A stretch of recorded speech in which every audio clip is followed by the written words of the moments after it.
Hello guys! Welcome to my vlogs. For today's videos, ito na nga, tuturuan ko na kayo kung paano nga ba mag-follow ng Reels to Reels para maging organic tayo sa isa't isa. Char. So, ito na nga. So, ang gagawin nyo lang, syempre, i-search nyo dyan sa search button kung sino yung ifa-follow nyo or yung mga nakita nyong mga name, mga pangalan dyan sa mga group na sinalihan ninyo. Ganito gawin nyo. So, hanapin nyo lang yung pangalan or yung i-click nyo lang yung pangalan ng gusto ninyong i-follow. Next na gagawin ninyo, di ba, tingnan nyo, hindi ako naka-follow. So, ang i-click nyo yung Reels. So, once na maklik nyo na yung Reels na yan, i-scroll down nyo lang yan. So, scroll down nyo yan, tapos i-click nyo yan yung first na video na yan. So, yan. So, pag na-click nyo na yung first video na yan,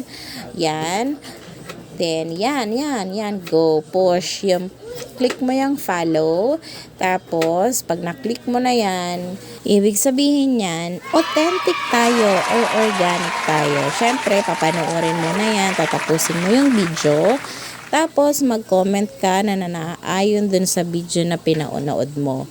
Tapos, once na makapag-comment kayo, saka kayo mag-heart, likes, or share, yan. Mag-comments kayo syempre. Tatapusin nyo syempre yung video para maging authentic tayo pare-parehas.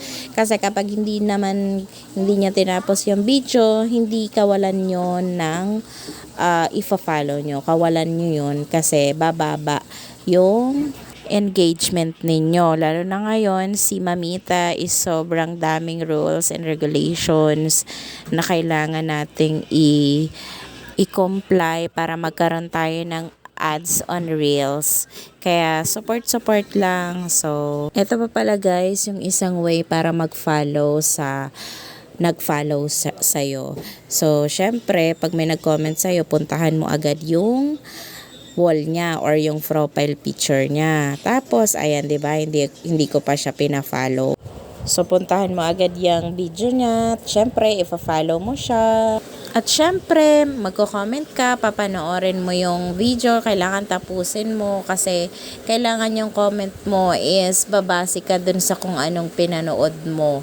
Syempre, kasi baka mamaya masilip na naman tayo na Mamita, basta na lang tayo nag-comment or nag-react nang hindi natin alam kung ano yung pinapanood mo. So, sobrang higpit nila.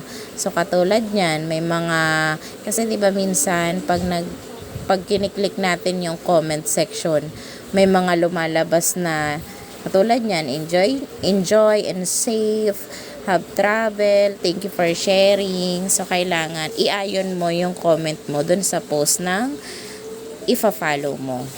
Siyempre, isi-share mo na rin kung nagustuhan mo yung videos or nagre-request na mag-share ng video niya, di i-share mo lang yung video niya. So, yan guys, kapag nakita nyo sa wall nyo, yan, comment, like sa mga notification nyo. So, ibig sabihin yan, nakapag-follow na ako sa inyo at very organic yung pag-follow ko sa inyo.